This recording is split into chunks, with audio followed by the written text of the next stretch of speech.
সব শিনোবিরাই উন্নতি এবং লাভের আশায় প্রথম থেকে তৃতীয় নিনজা গ্রেট ওয়ার পর্যন্ত রক্তপাতের মাধ্যমে নিজেদের মধ্যে ঘৃণা পোষণ করেছে।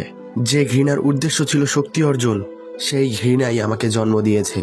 একজন জিনচুরিকি হওয়ায় আমার মধ্যে শক্তির সাথে সাথে ঘৃণার অবস্থানও ছিল, যার কারণে আমি এই পুরো দুনিয়াকে ধ্বংস করতে চেয়েছিলাম। আর আমরা সবাই জানি যে আকাৎসুকির লক্ষ্য এটাই। ওই সময় হিডেন লিফ ভিলেজের একজন শিনোবি আমাকে থামিয়েছিল।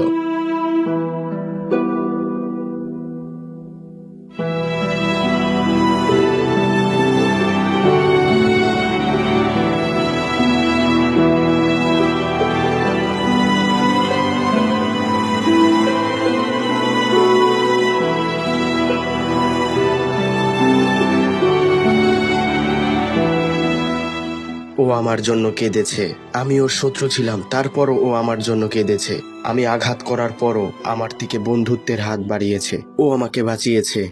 আমরা শত্রু ছিলাম ঠিকই, কিন্তু আমরা দুজনেই ছিলাম জিনচুরিকি। যাদের ভাগ্যে একই রকম যন্ত্রণা লেখা থাকে, তাদের মধ্যে ঘৃণা কিভাবে থাকতে পারে? এখানে কেউ কারো শত্রু কিভাবে হতে পারে?